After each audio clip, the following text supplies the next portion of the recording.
Ladies and gentlemen, the President of the United States.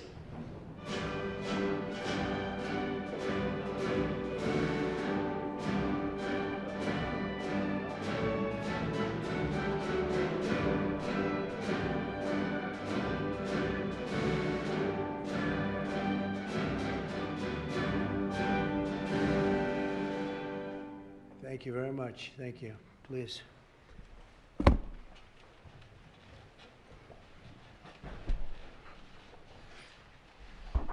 It's a great honor to have all my friends here. It's like old home week. What a job you're doing. And thank you very much for that.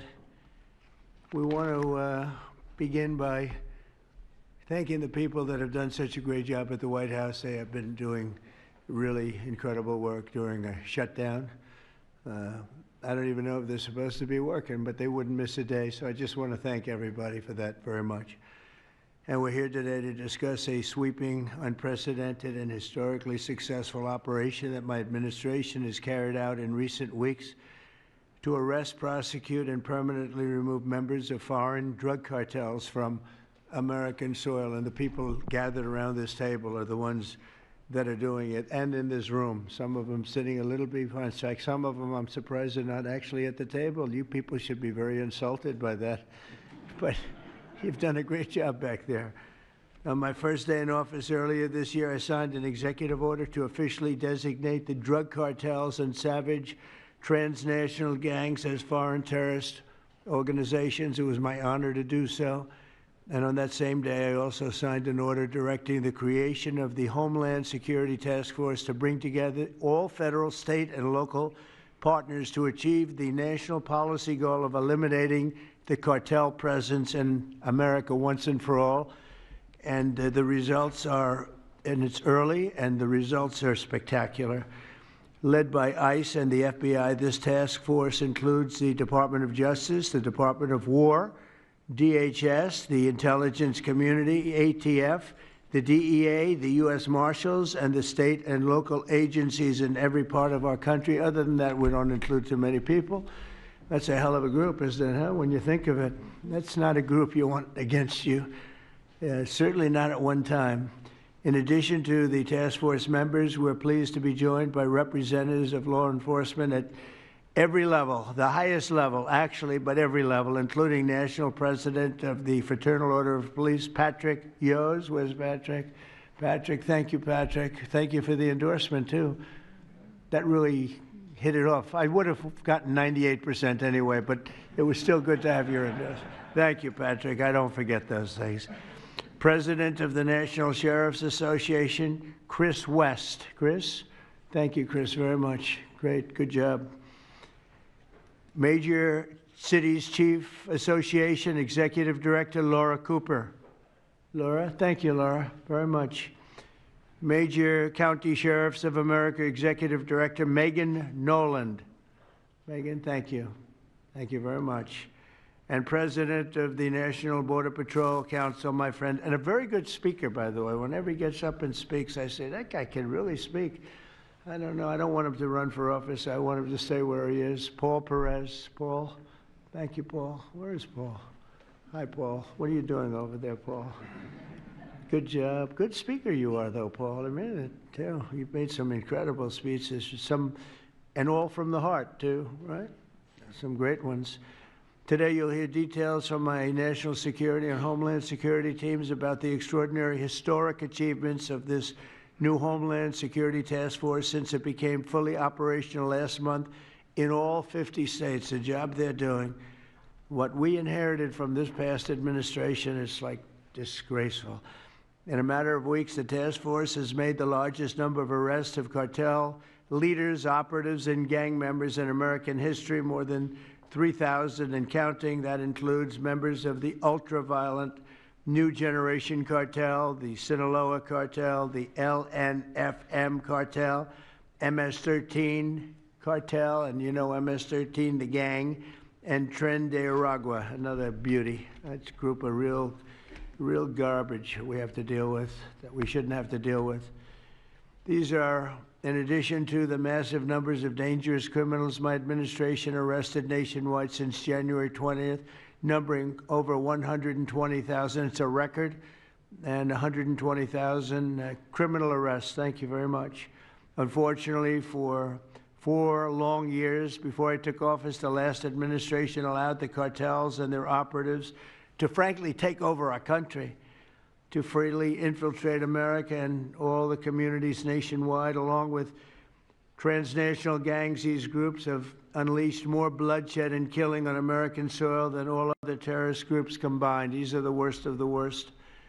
It should now be clear to the entire world that the cartels are the ISIS of the Western Hemisphere, in addition to their monstrous violence, such as cutting off heads, burning their enemies alive, and burning innocent people alive, too, by the way. The cartels control large swaths of territory. They maintain vast arsenals of weapons and soldiers, and they use extortion, murder, kidnapping to exercise political and economic control. Thank you very much, Joe Biden, for allowing that to happen. Biden surrendered he just surrendered our country to the cartels. Don't worry, it gets better. We're taking it back. It's really fast at levels that nobody's ever seen before. But what we had to put up with, what we inherited, was just a disgrace. And while Biden was president, if he was president, I think the auto pen was president, not Biden, nearly 100% of those who infiltrated our southern border did so because they were personally approved. They admitted they were just what happened, assisted by the most dangerous and violent criminal organizations anywhere on the planet. The worst people on the planet they allowed into our beautiful country. Under the Trump administration, we're finally treating the cartels as the core national security threat that they really are. The cartels are waging war on America, and just as I promised in the campaign, we're waging war on them like they've never seen before. All you have to do is turn on your television and you'll see what's happening to them. Past administrations have tried to mitigate this threat, and our objective is to eliminate it. We're not mitigating, we're eliminating. We're getting them out. The bad ones we're putting in prison. We hate to do that because that means we're stuck with them for 50 years or more.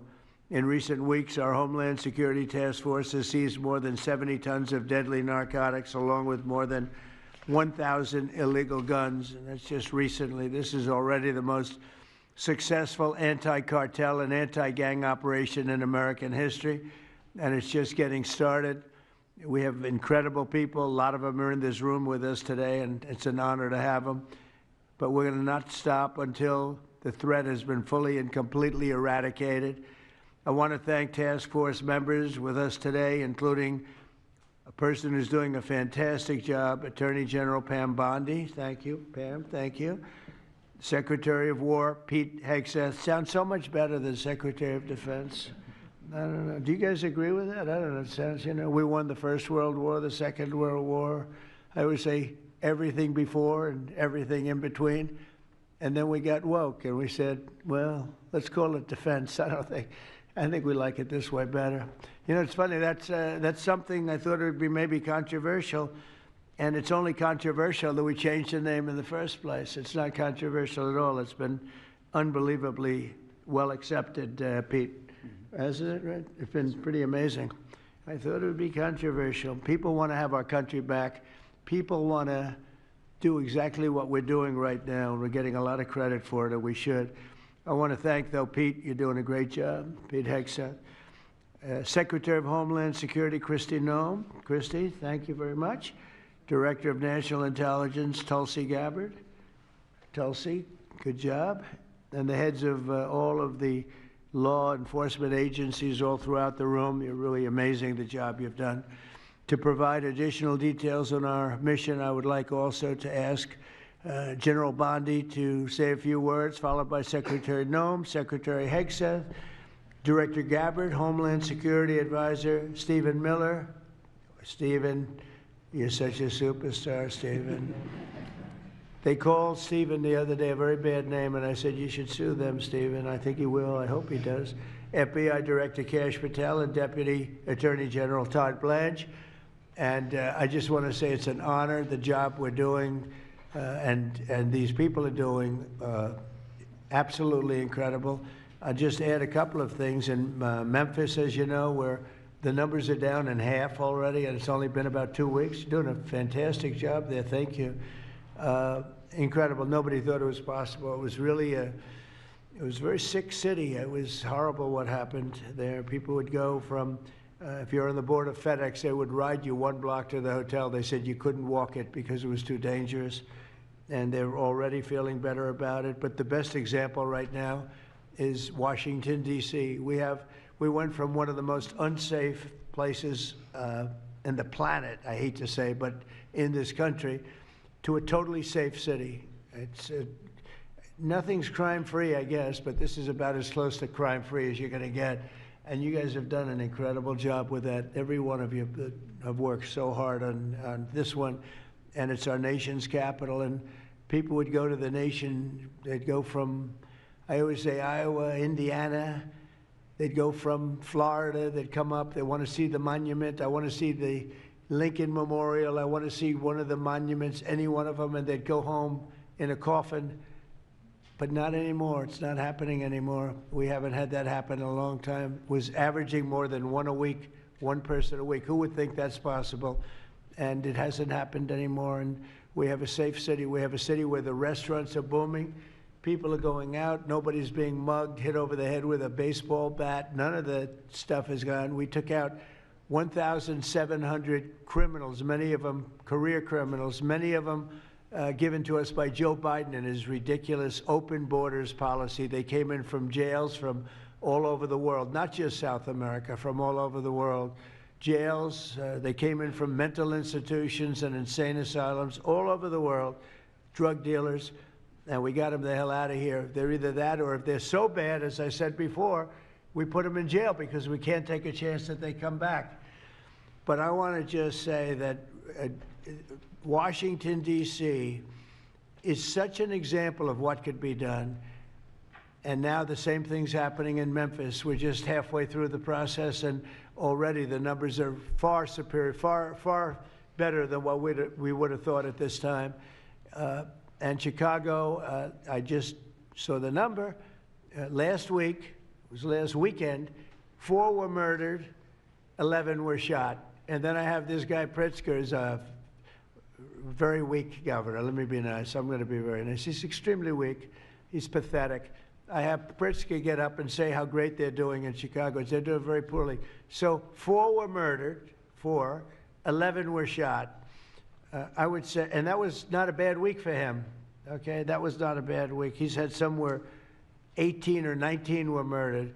And you know what his excuse was? Yeah, but that was a long weekend, okay? Can you believe it? He said that was a long weekend. He's bad. And the mayor is worse. I mean, that mayor is worse. Low IQ, very low IQ.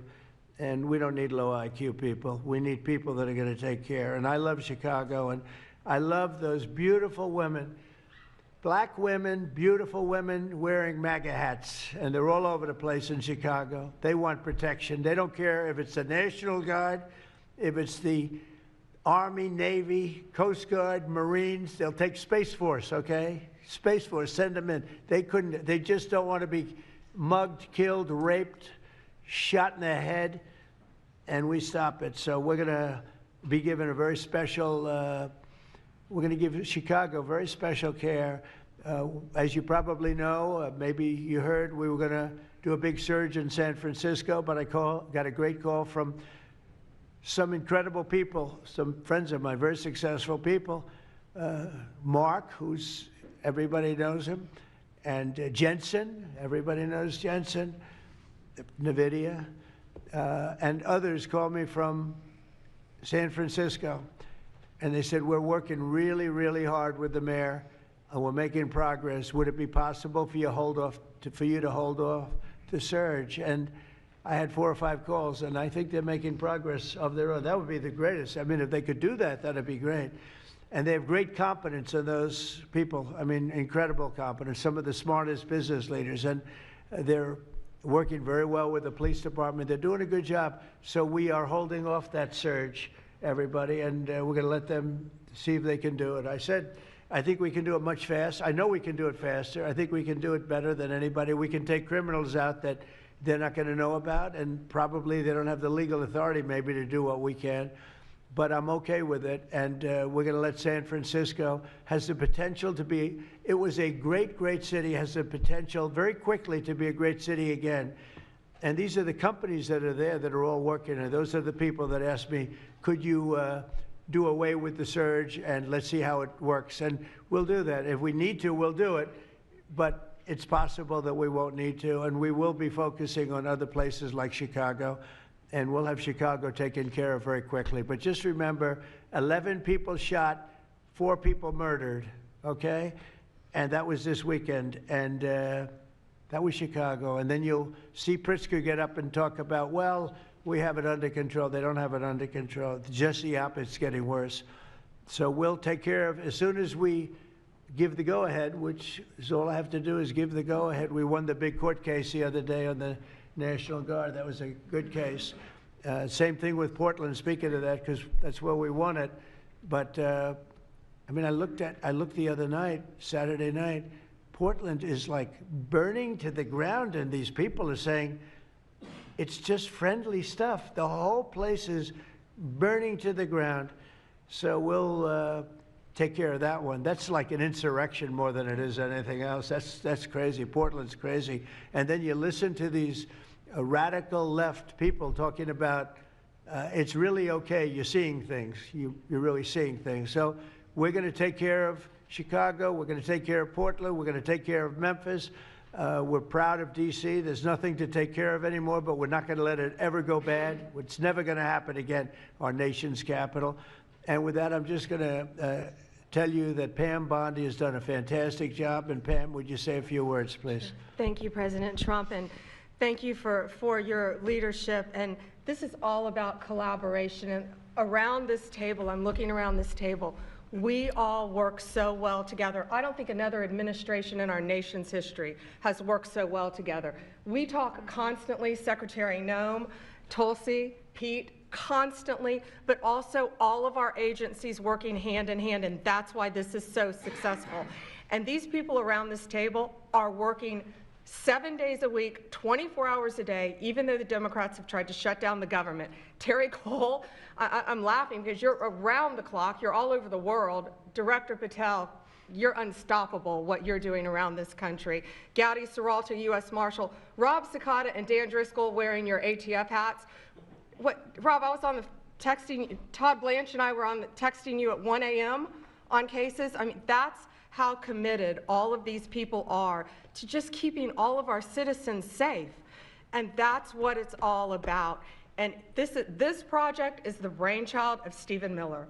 And you are doing so much to keep our citizens safe, our kids safe, and get these drugs off our streets. Like the mayor of San Francisco and I are going to be meeting on fentanyl in a few weeks and working hand in hand on that. Secretary Noem spoke to him. But the results of this last month have been historic. As the president said, in the last month, think about this, 3,200, more than 3,200 violent gangs and drug dealers have been taken off the streets. Off the streets. Now, Director Patel and all of these agencies have also been working so hard on getting the leadership. But we are getting all the gang members off the streets and the drug dealers, Sinaloa, CJNG, MS-13, and more, TDA. 91 tons of drugs have been seized as a result of this task force. We tried to put this in perspective for you. This would be filling 4 18-wheelers, 4, all the drugs just in the last month that have been taken off the streets. 58,000 kilos of cocaine. Think about a big backyard swimming pool. That would fill 1.5 swimming pools. Just the powder cocaine that has been removed, saving lives this last month, thanks to all of these people around the table. 2,300 kilos of fentanyl powder and 2.1 million fentanyl pills off the streets. And as the president said, more than 1,000 illegal guns.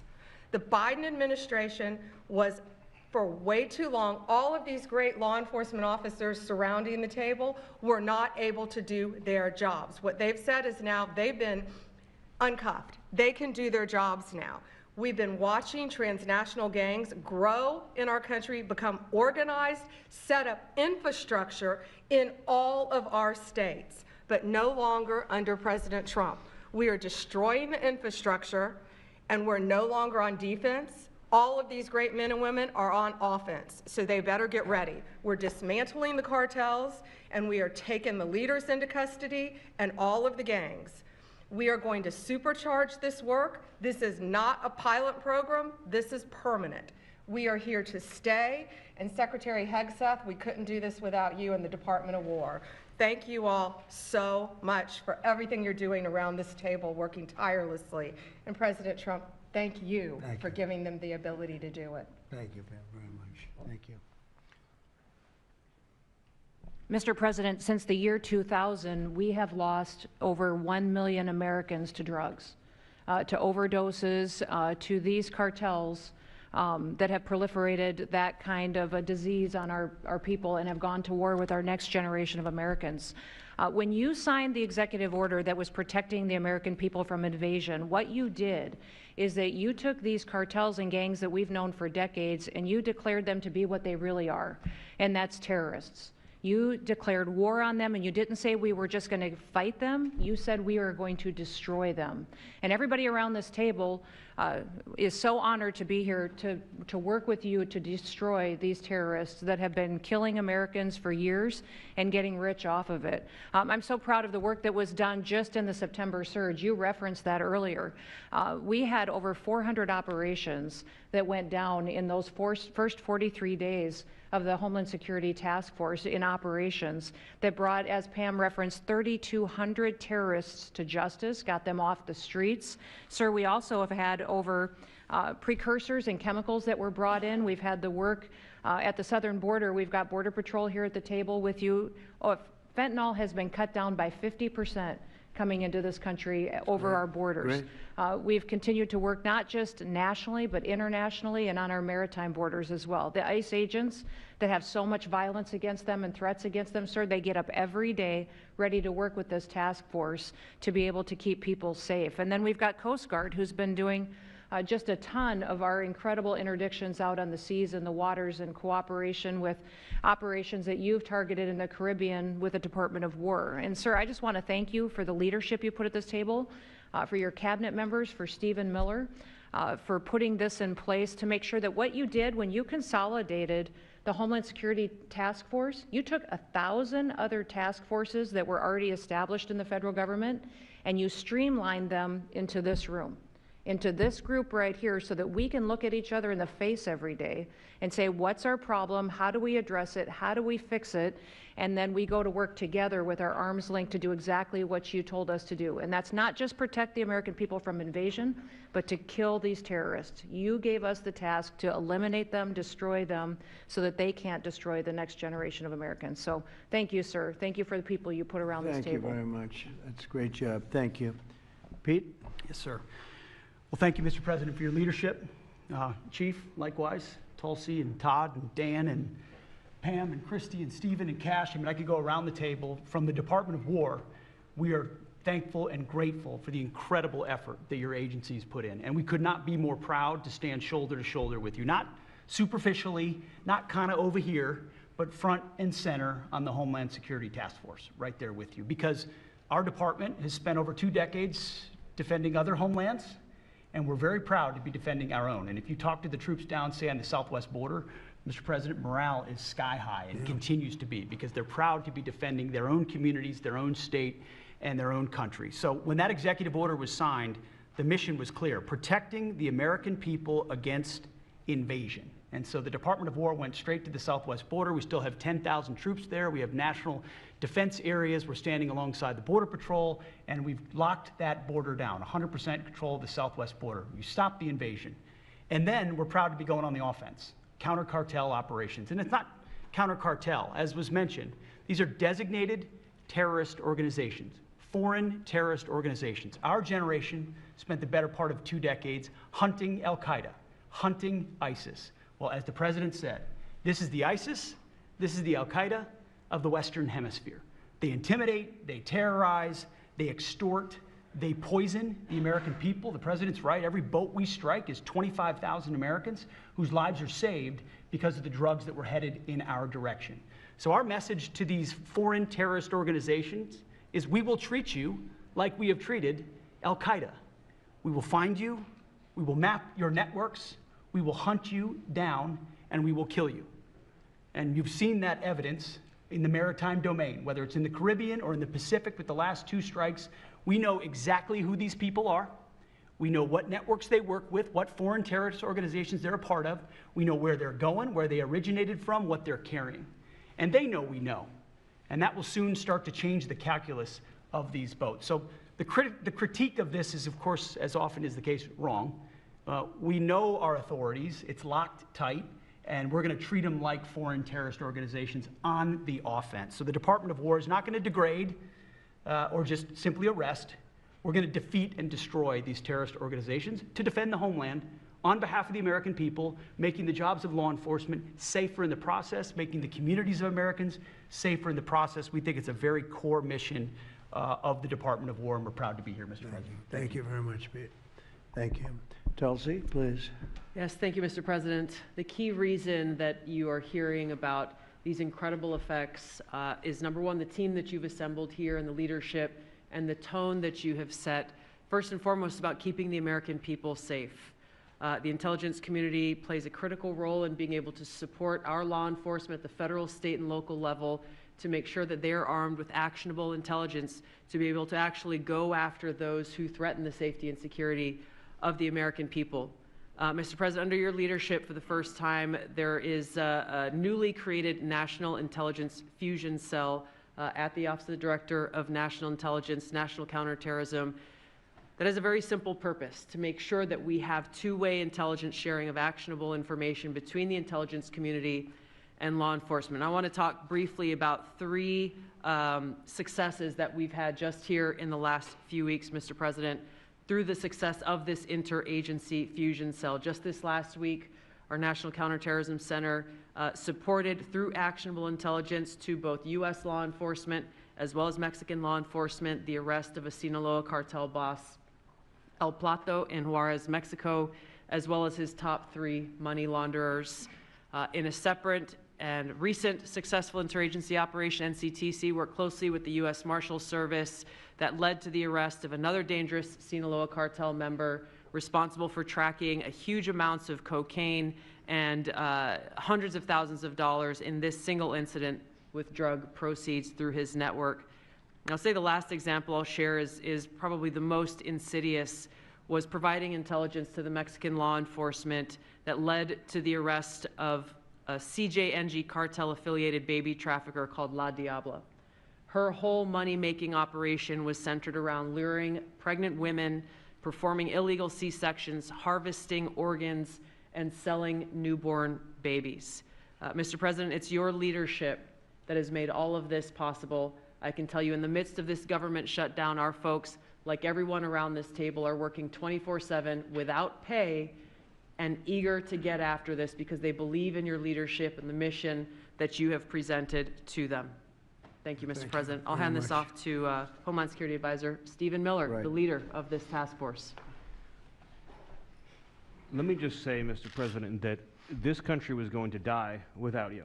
This country was going to actually die without you. That's what we were facing in 2024. We've been invaded for 4 years. Our communities were sinking. Our public safety had gone to zero. Cartels were running entire communities. Sex trafficking, child trafficking, labor trafficking was out of control. Overdoses were out of control. The cartels were claiming more and more territory. City services were buckling. This was a country on the verge of dying, and you alone saved it. And when you stepped forward originally in 2016, you started the movement to make America great again, and that means make America great again in every way, and that means safety and prosperity and peace and freedom from cartels and crime and gangs. And your vision and your leadership in declaring war on the drug cartels is the single most successful public safety initiative in American history. And I need the media to understand what President Trump has done. People have been talking about drug cartels for longer than I've been alive. And everyone has just taken for granted that they can't be touched or stopped. They're too big, they're too powerful, they're too evil, they're too murderous. They can operate with impunity. And in just 9 months, President Trump is the only American leader, not just in our lifetimes, but ever, to actually take the fight to the drug cartels, to actually seek their eradication.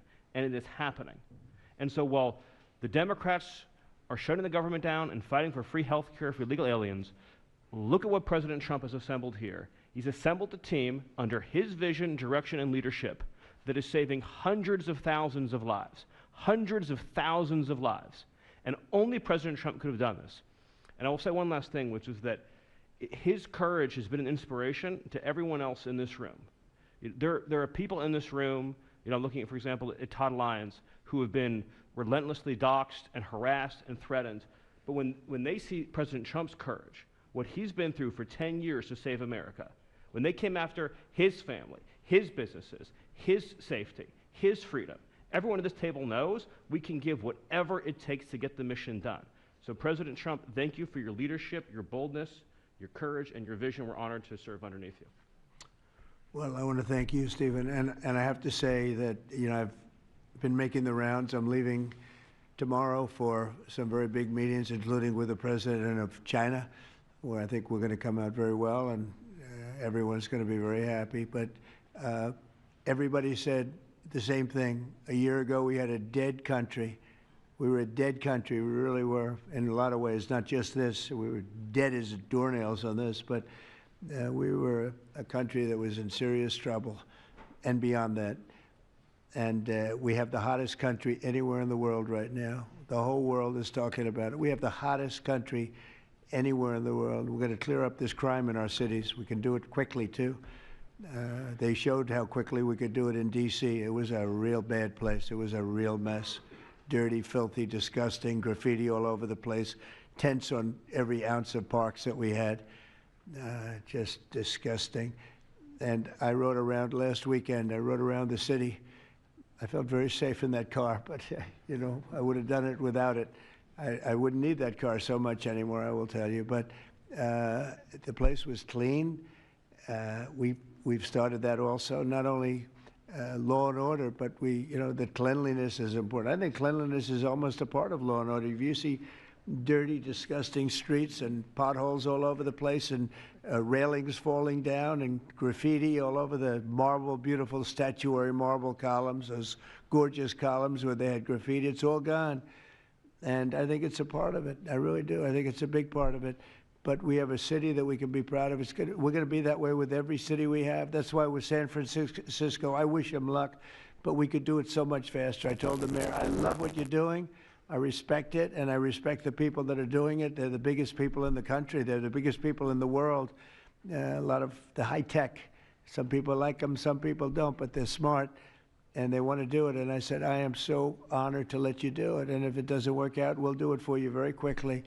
But I just want to thank the people around this table are amazing. Cash, please go ahead. Mr. President, I'll just keep it short, but I think what the media should realize is the amount of courage it takes to do this. And you led that mission. You led it during your campaign, and you brought it to the American people. I think the media should focus on some of these numbers the Attorney General just riled off. Those aren't numbers, those are lives.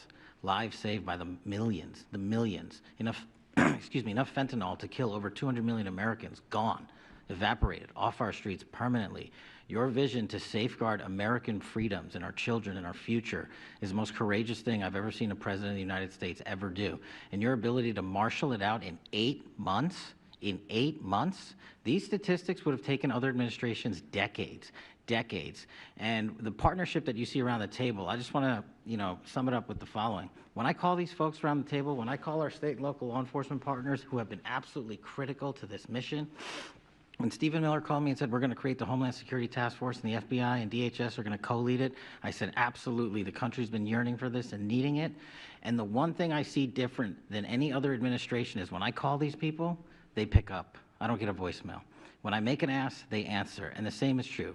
And so the FBI is playing a pivotal role in your administration in helping lead out this mission, and Stephen's vision has finally come to life. And instead of attacking the people at this table, maybe the media should go out there and talk to the lives that have been saved forever. and the communities that have been safeguarded, because it takes courage to do that. It takes courage to implement that plan, and it takes a president and President Trump to put a leadership team like this together. We are actual friends, and I know the media doesn't want to call us that, but we do that. We do hang out. We do work together. It's a 24/7, 365 mission that doesn't turn off, Mr. President. And as Stephen said, we're inspired by your leadership, and this country's thankful for these 8 months, and I can't wait to see what the next 4 years looks like. Thank you very much. Thanks, Cash. Great job. Todd, please. Thank you, Mr. President. The number that I think matters, over 3,266 terrorists have been taken off the streets in 2 months. And for each of those arrests, there's anywhere from between 4 to 20 law enforcement agents, federal, state, and local, executing those arrests. And that means every one of them are putting their lives on the line to make these arrests, to make our communities safer. And so what I will say to them is thank you, but also what I will say to them is that to the extent that there are politicians, as recently as today, suggesting they are doing something wrong. We have governors, district attorneys, mayors, and even congresswomen suggesting that our federal law enforcement and the state and local law enforcement that are helping them are doing something wrong. That is disgusting and something that we will not tolerate. That every day Attorney General Bondi and I talk with all of our partners, making sure that they know that if any one of our federal agents, our state or local agents working under the HSTF banner are even touched by any of these terrorists or rioters, they will be prosecuted to the fullest extent of the law. When politicians aid these terrorists by trying to give them comfort or protection or suggesting that somehow our men and women are doing the wrong thing, same problem. We will not tolerate it, Mr. President. So thank you to all of our state and local men and women that are helping us, and our federal law enforcement officers that are literally putting their lives on the line every single day. We will always protect you. Thank you, Mr. President. Thank you very much, Todd. A really good job you're doing, too. Thank you. Any questions, maybe pertaining? Mr. President. How about pertaining to this for a little while? And whoa. Would you have any questions of these incredible people? Mr. President. Mr. President. Yeah, go ahead, please. Go ahead. Thank you. Mr. President, thank you. Good to see you. If I could just ask both of you, including Secretary Hegseth, there's reporting the U.S. just sent B-1 bombers near Venezuela to ramp up some military pressure there. Is that accurate, and can you tell us more about that mission? No, it's not accurate. No, it's false. But we're not happy with Venezuela for a lot of reasons, drugs being one of them, but also they've been sending their prisoners into our country for years under the Biden administration. Not anymore. We have a closed border. We had actually nobody for the last 4 months, I guess 5 months. They report nothing. They report zero. I don't know if that can be possible, but we'll accept it, right, fellas? But we have closed borders. We have people coming into our country, but they only come in legally. We have the strongest borders we've ever had. We might have the strongest borders of almost any nation right now. And that's a big difference from what it was 2 years ago when everybody was pouring in. But we're very unhappy with Venezuela because of what they've done. They've emptied their prisons into our country. Nobody can do that. Only a stupid person would have accepted it.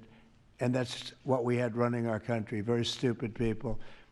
So we're not happy with Venezuela, I will tell you. Yeah. Mr. President. Mr. President. Thank you, President Trump. Yeah, you okay? Yes. On fentanyl. I'm saying, we're going to lose Sorry it. about that. On fentanyl, we have President some good medical help right over there. That's all right.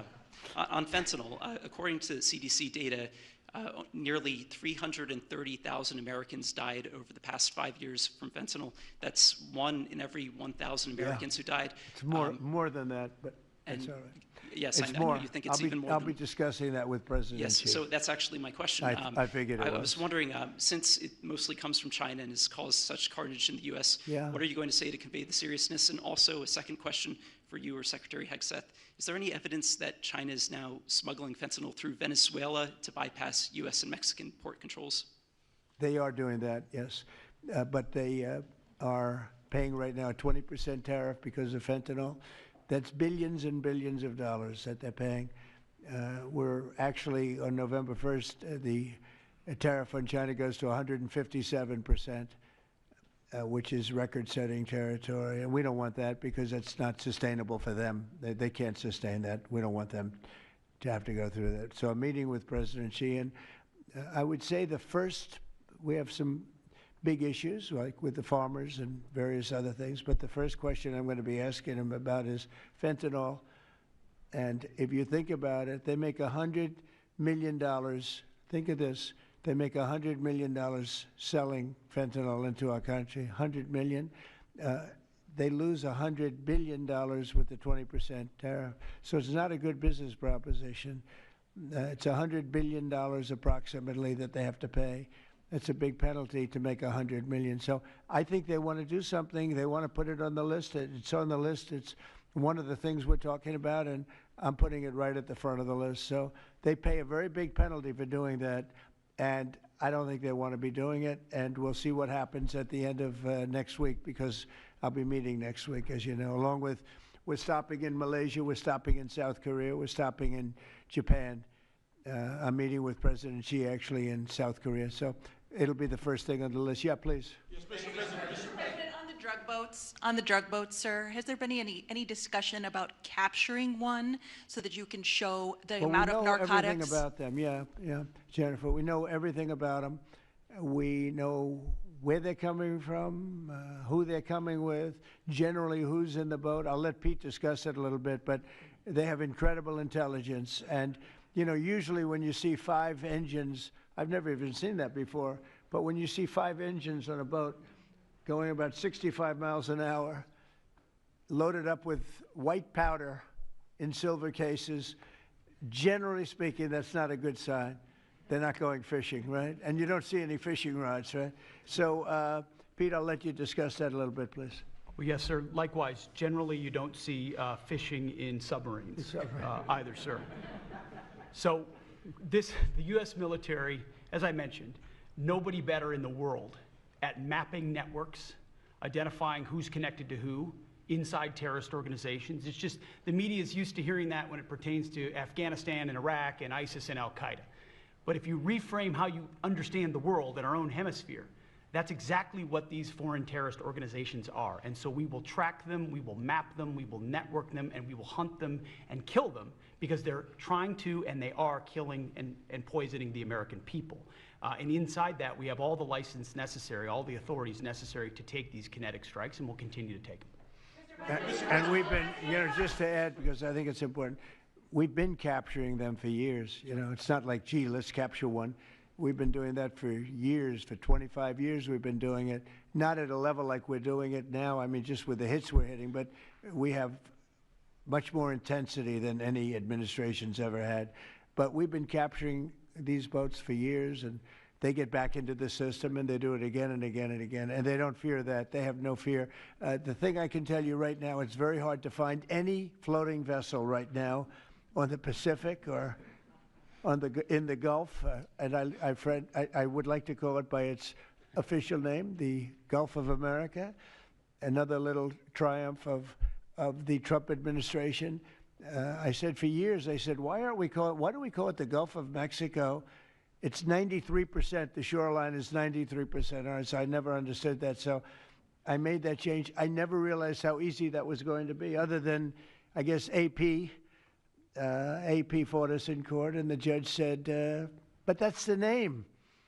And actually, they were sort of semi-prohibited from even covering us after that. It was pretty amazing. But we have the Gulf of America, and there are very few boats, very, very few boats, not even fishing boats, to be honest. I don't want to do that to the fishing industry, but it's been so effective.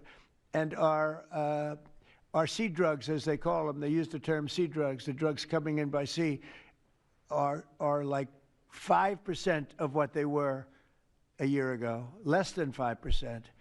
So now they're coming in by land, and even the land is concerned because I told them that's going to be next. You know, the land is going to be next, and we may go to the Senate, we may go to the, you know, Congress and tell them about it, but I can't imagine they'd have any problem with it. I think, in fact, while we're here, I think it's a good idea, Pete. You go to Congress, you tell them about it. What are they going to do? Say, gee, we don't want to stop drugs pouring in. They're killing 300,000 people a year. I think that's the real number, 300,000 people a year. So between that and my discussion with President Xi, I think we're We have never made progress like we've made.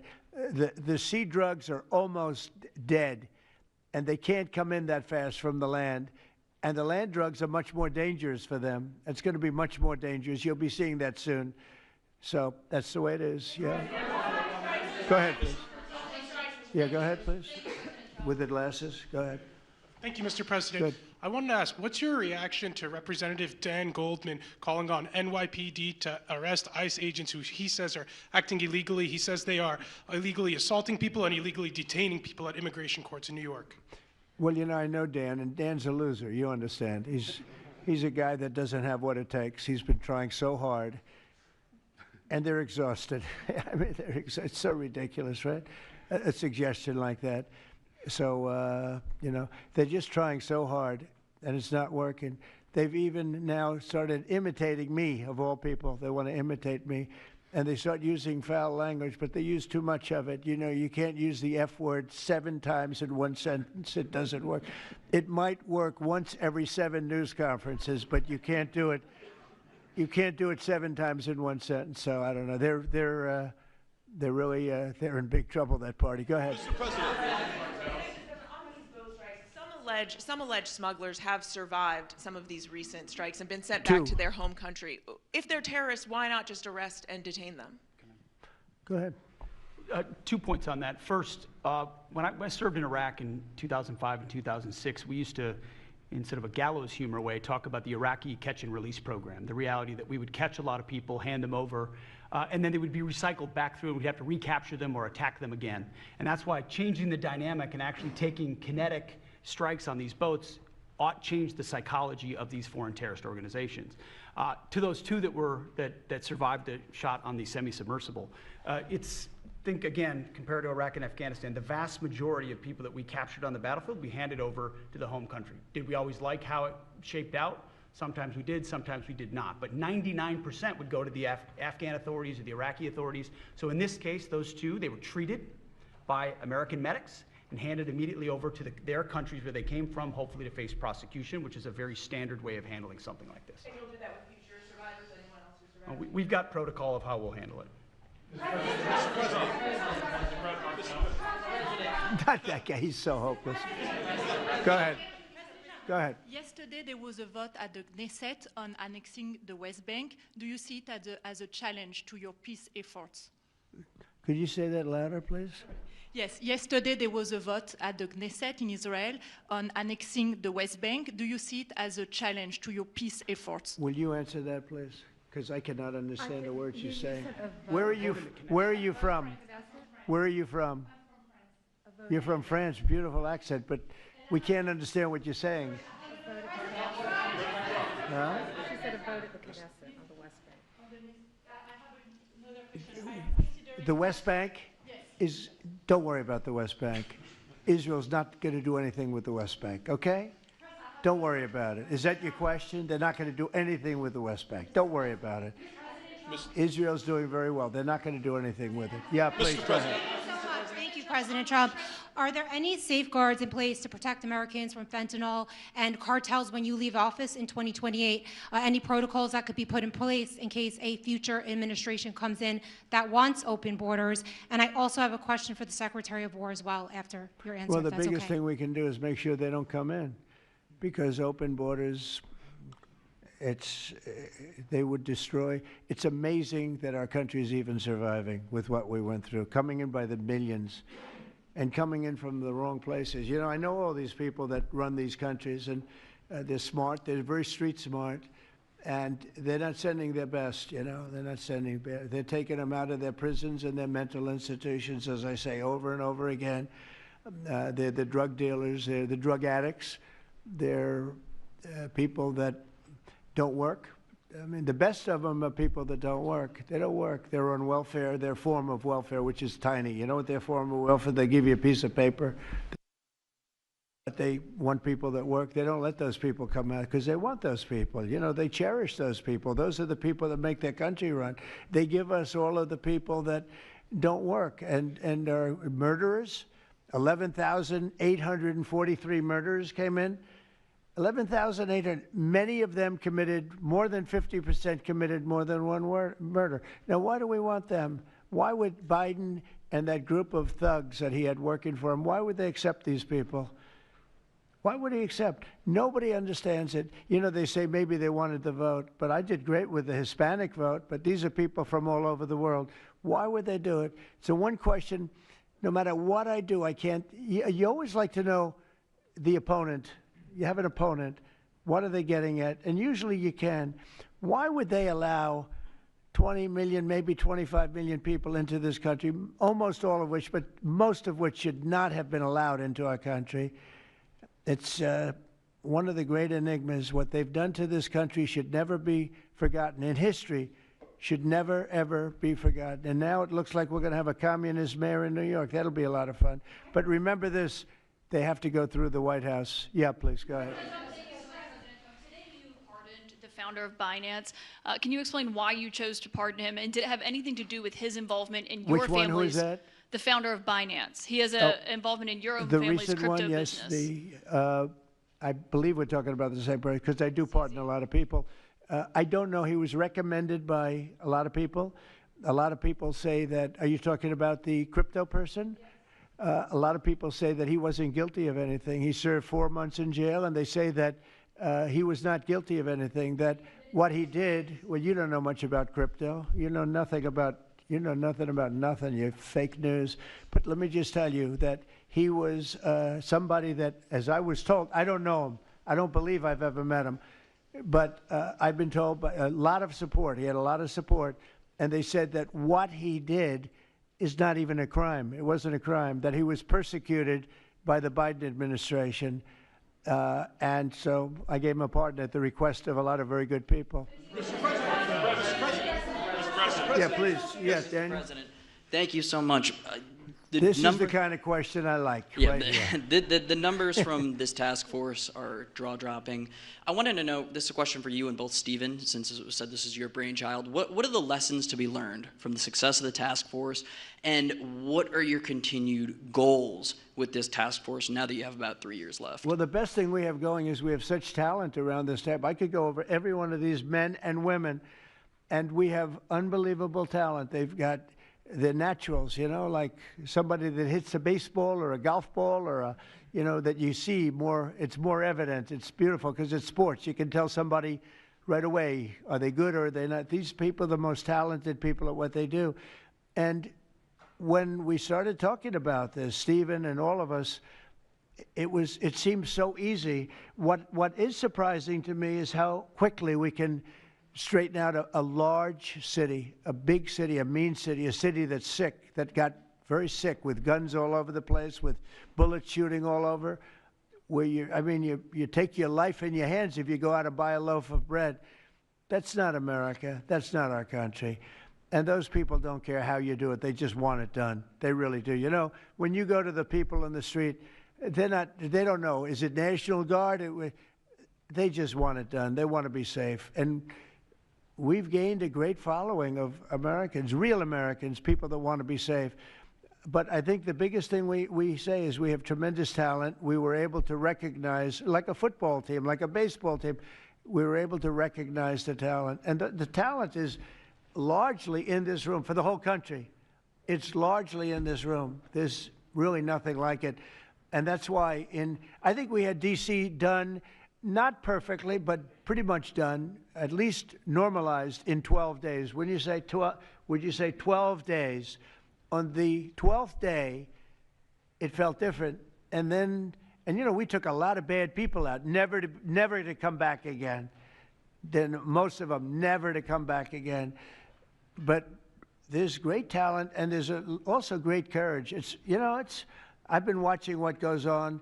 And then you have the radical left lunatics, and what's that all about? I mean, they're fighting us because we want to stop crime.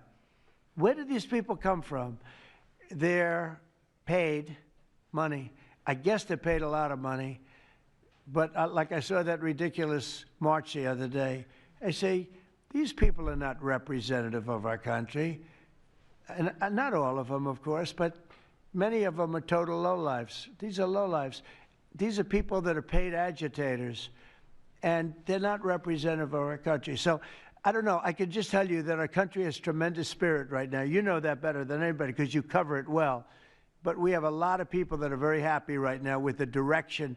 They did a poll the other day. The direction of our country is better than it's been in 37 years. And I'm upset because I think it should be better than that. I actually said we should be better than that. So, you know, thank you very much for your question. Brian? Brian? Mr. President, yes. Thank you, Mr. President. You guys have done an amazing job in Memphis. Some of those numbers are staggering, and we've gotten message on social media wanting to thank you for that. But I think, can you talk about the number of missing children you guys have discovered in Memphis? That's amazing. Well, it's hundreds of thousands were lost through Biden and the Biden administration, and we are getting a lot of them back, but they're either dead, they're slaves, they're captured in some form.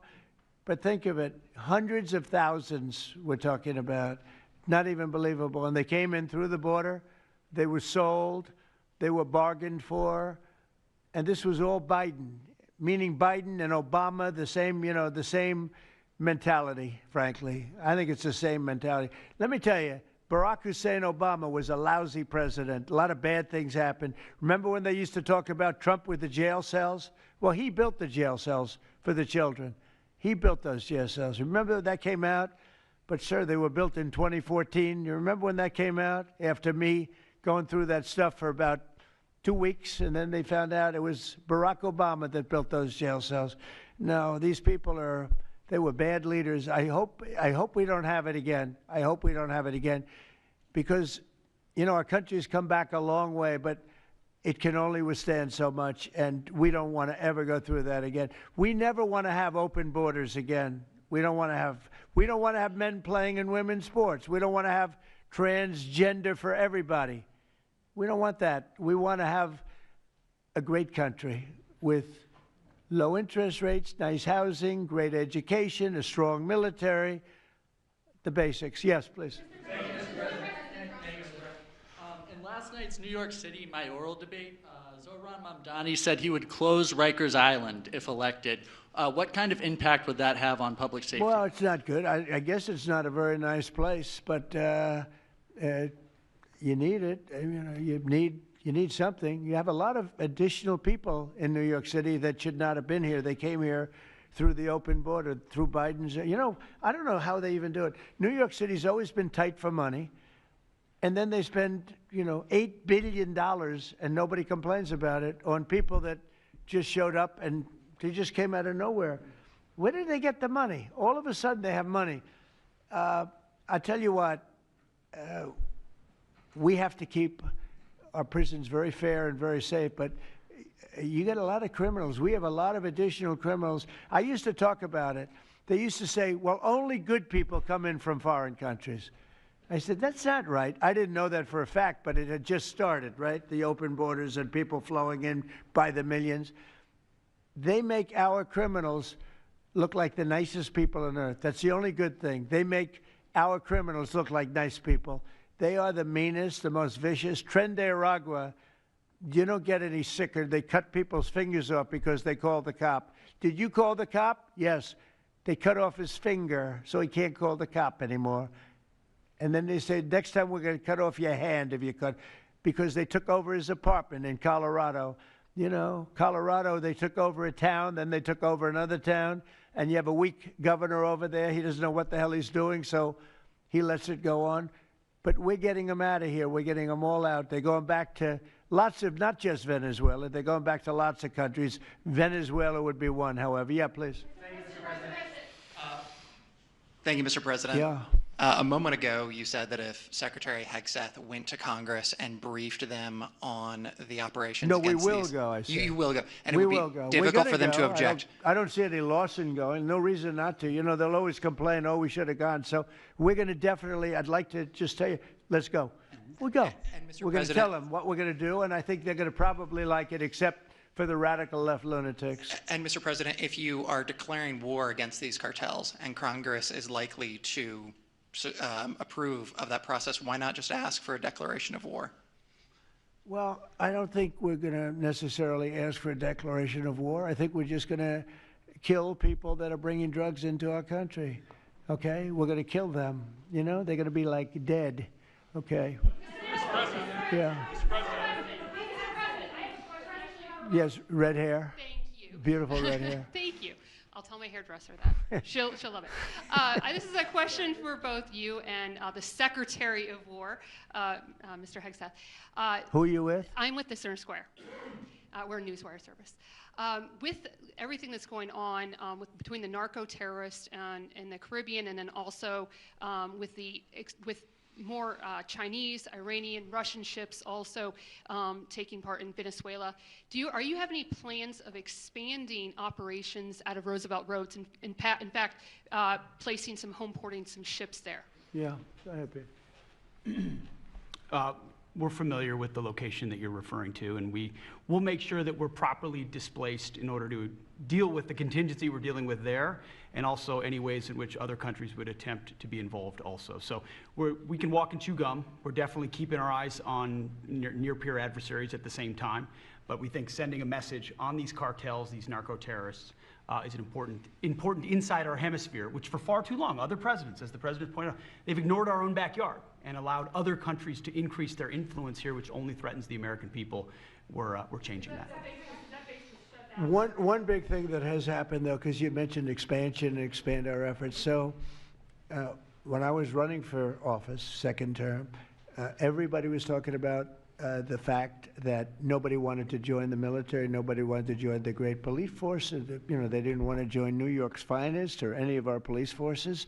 They didn't want to join anything having to do almost like with the country, with the uniform. We are setting records with the Army, Navy, Air Force, Marines, Space Force, Coast Guard. We're setting records. We've never had anything like it. And I'll tell you when it started, November 5th. We didn't even have to wait till January 20th. They saw spirit. And now we have people coming in that are, it's unbelievable. And if we wanted to increase our military force, if we wanted to increase any one of these, including police forces, they can now get men. People didn't want to be policemen and women. They didn't want to be firemen and women. They didn't want to go into the military. We were having tremendous recruiting problems, and now we're setting records. We literally, last year at this time, you were doing stories that the recruitment was a disaster. We couldn't get men and women to go into the military. Now we have such an overabundance. We've never had, I mean, it's, as I understand it, it's like record-setting recruitment. This is in less than a year. It's been amazing. So this is a good time to expand if we want to do it, and I think we should. I think we should, and we probably will. Yeah, please. Yeah. Blue. A couple questions for you. First for you and Secretary Hegseth. Is the administration supportive of sending National Guardsmen to cities for the express purpose of aiding deportation and immigration enforcement efforts? To expand deportation efforts? Sending National Guardsmen to U.S. cities for the express purpose of aiding deportation and immigration enforcement What efforts. we've done so far is stand alongside federal law enforcement in every way, facilities and personnel, but also we have a great deal of lift inside the military. We're able to move assets in a way that no other aspect of the U.S. government can. And so where we can rapidly assist with mass deportations, we have been happy to do that. And then one more question, if I may. Is the administration at all supportive of potential measures to crack down or regulate or even ban apps that track ICE agents' locations? What do you mean by that? Like specific apps that are used to track the location of ICE agents? I guess we'll do that. I'm not a big app guy. I'm not into that too much. I think Pam might be it. Let's go. Yes. Give me a good answer there. Yes. These organizations, President Trump, are coming in and their apps to track our federal law enforcement officers, and it jeopardizes their lives, where they're going to be, their location. And we've actually been working really well with the tech companies who have been cooperating because they don't want our law enforcement officers to get injured. So yes. Well, I mean, I see it with ICE, where they're having, where they define where they live, who they are. And, I didn't have a big view on the mask, but I now understand why they should wear masks. I think it's very dangerous for them not to wear masks. They can do whatever they want. I notice some do it and some don't, but it's pretty dangerous. But when you look at, you talk about that question, I think it's very dangerous, and I think you're coming down on that very hard, right? Yeah, please. Sir, Mr. President. Go ahead. Thank you, sir. When you were running for re-election in 2024, you released a video statement where you made this exact promise to show no mercy on the cartels and employ every military asset necessary to combat them. In that same video, you also said that you plan to expose all the bribes and corruptions with politicians and the cartels. We're doing that. Has Yeah, your we're task trying to force do been that. looking into that in American politicians? Yeah, where the money's coming from. Because you see it. Like even that garbage deal they had this weekend, which was embarrassing to them, and the crowds were the crowds were not big. Those crowds were not big at all. But when you look at signs, and they're all made beautifully, the yellow signs, I saw the yellows, the blues, but they're all made professionally in a printing shop, looks like on Madison Avenue someplace. Some guy is paying for all that stuff. And we don't mind protest. Protest is a good thing. I protest. I'm always protesting, right? But when you see some of these people are going crazy. They're going crazy because they're getting paid. Because there's no reason for them to be going crazy. But you watch some of them, and they're professional agitators, and we are finding out who's paying them. Yeah, we have a lot of information about who they are. You're going to be very surprised when you find out. And I have a question for Secretary Hegseth. Sir, a memo circulating on social media details the establishment of a National Guard response force that's going to be trained in crowd control and civil unrest and deployed in all 50 states by April of 2026. Can you verify the authenticity of that memo, and do you have any more information on the operations? I'm not going to answer particulars on something that may be in the planning process, but we definitely do have multiple layers of National Guard response forces, whether it's in each state, whether it's regionally, whether it's Title X active duty, whether it's Washington, D.C. We've got a lot of different ways that constitutionally and legally we can employ Title X and Title 32 forces, and we will do so when necessary. Thank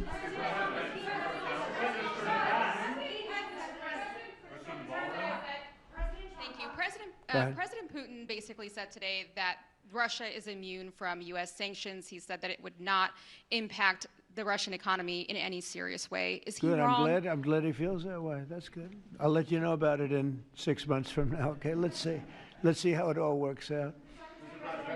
Yeah. Go ahead, please. Blue.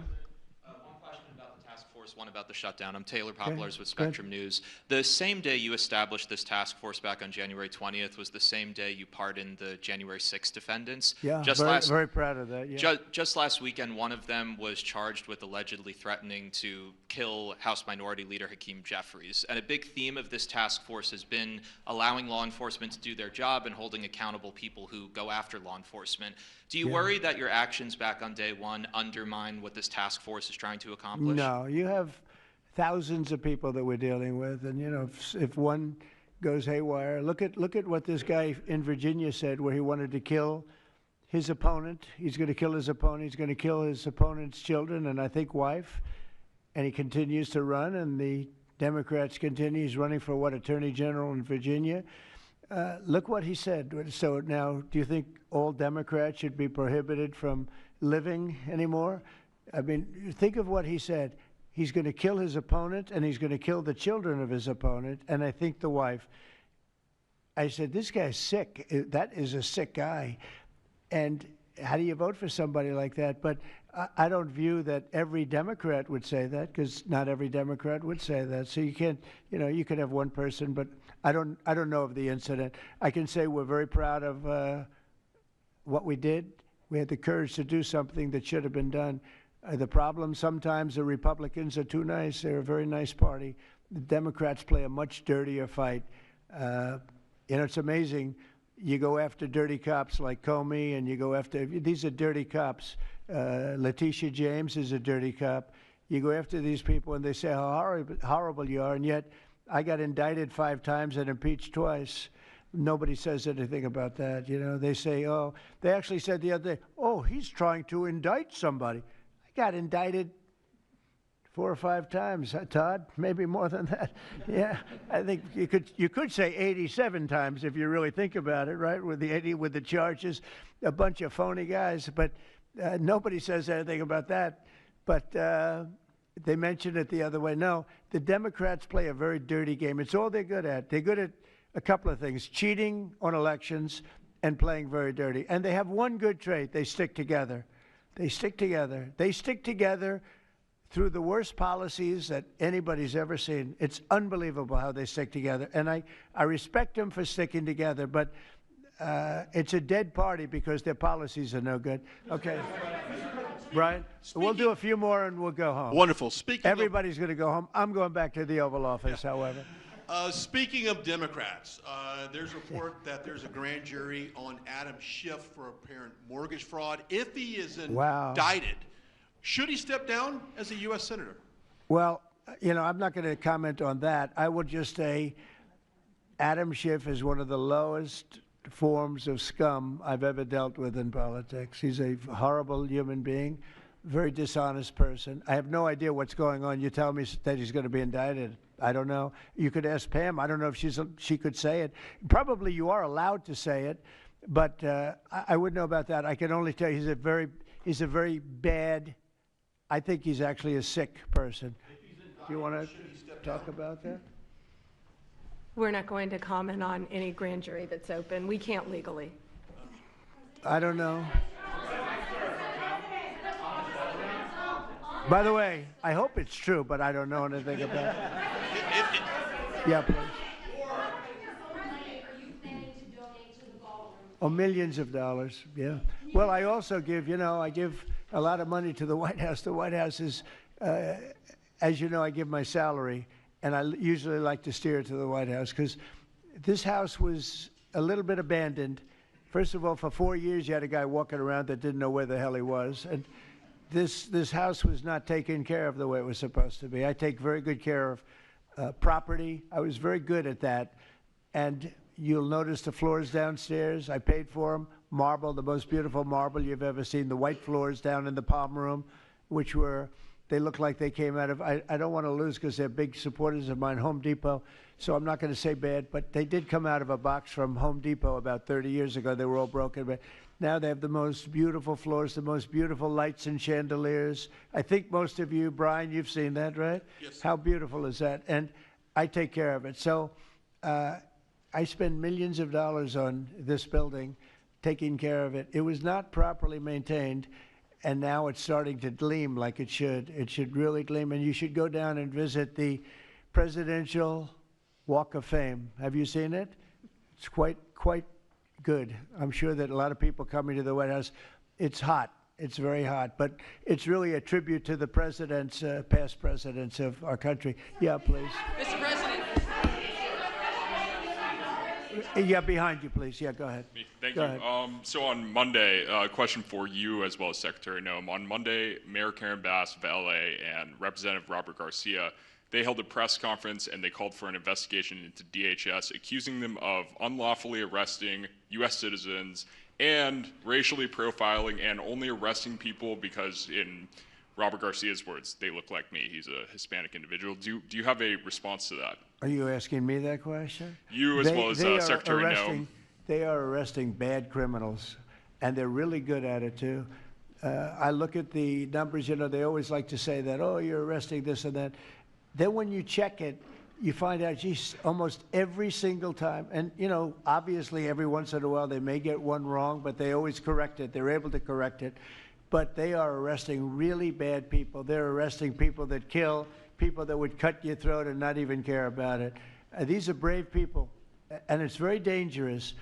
And if they go even a little bit too far, they get into trouble, which is a shame. I protect them, but they get into trouble. But they're arresting very serious criminals, and they're getting them out of here. Okay, one or two more. Doug, do you have a question? I'd love to have Doug have a question, our great photographer, because he's such a great guy, and he might be the most talented person over there. I don't know. Huh? Go ahead. Let's hear your question. This guy's a real beauty. On the cartel strategy, hearing you talk about it as a war, hearing Secretary Hegseth talk about defeating and destroying and the comparisons to ISIS and Al-Qaeda, those efforts took American troops being engaged in foreign countries. Do you think that's ultimately where this is headed with the cartels, having American troops in countries like Venezuela? No, the cartels are very bad. They have a lot of bad people coming in. They were interviewed recently, and they were asking people what their problem was, and one guy said, yes, I'm up for murder. Didn't know what he was saying, obviously. You know, I'm sure his lawyer was not thrilled with his statement, but no, they're rough people coming into those cartels. Those cartels are rough. You look at what happens, the trip up is horrible, especially for women. They're being killed, they're being raped at levels that nobody thought even possible. In my opening speech, I mentioned that, but in a very light way. I mentioned the word rape. Then I found out that you take a look at what happens in those cartels. It's horrible what's going on. And we're doing the world a big service by just telling them, you know, you don't have too many cartels now because they know when they get up here, they're going to be stopped. Under Biden, they were just flowing into the country. It didn't matter what you were, where you came from, what you looked like, what your record. They didn't check records. Millions of people came into this country that should not be in our country right now. We've gotten a lot of them out. It's the single biggest problem that we were given. Inflation, I've already taken care of. Economically, the country is the strongest it's ever been. Thank God for tariffs. If we didn't have tariffs, we'd be a third world nation.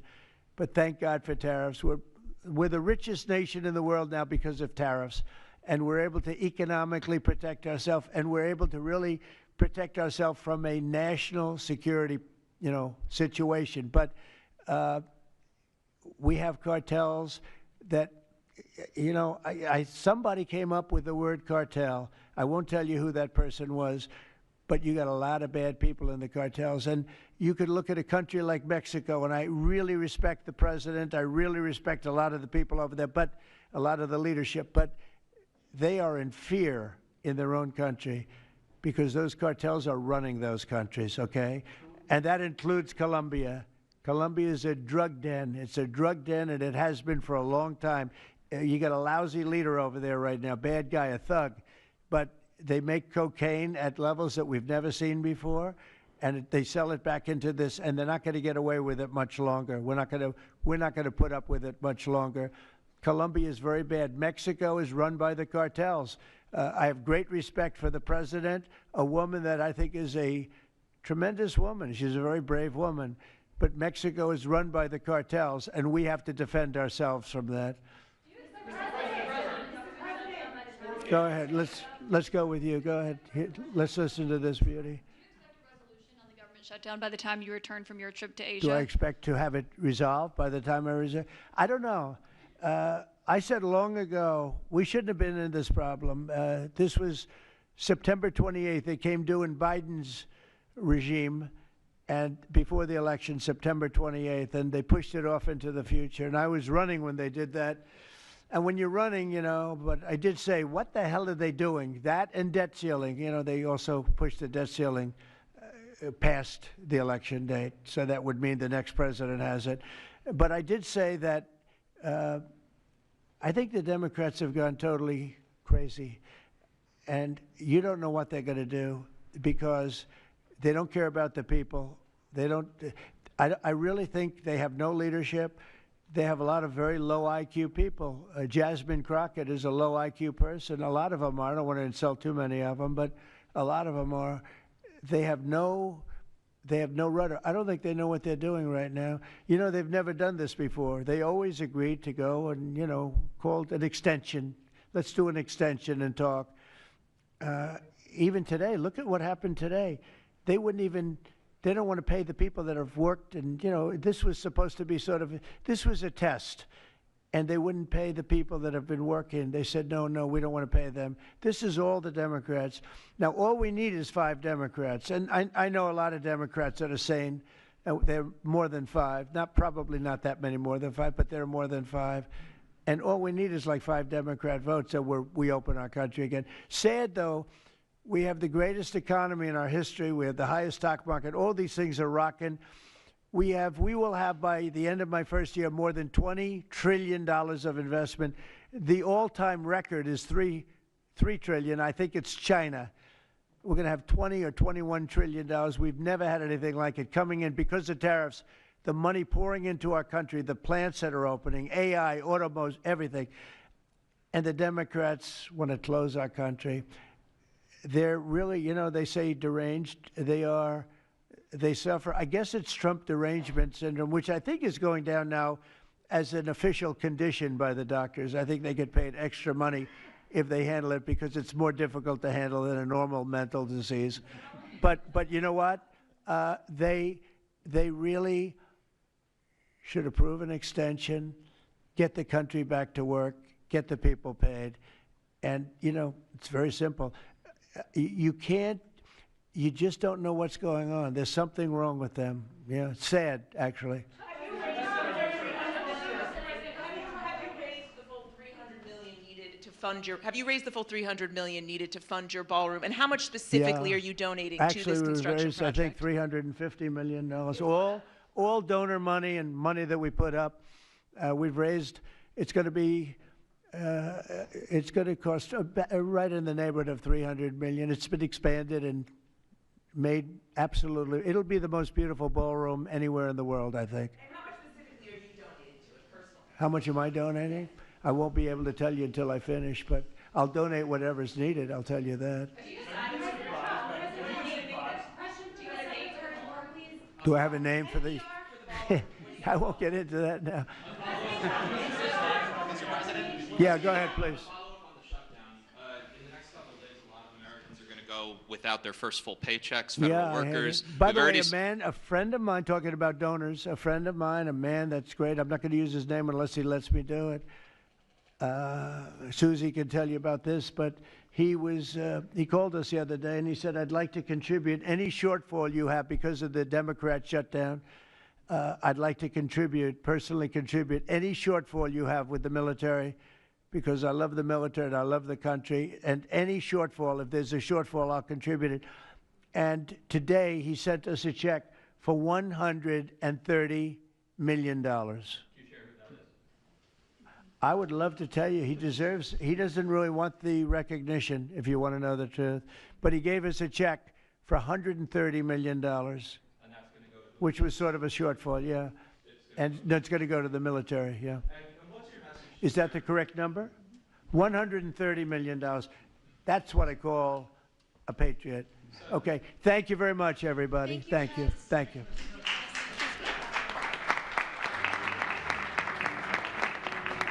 Another day in town.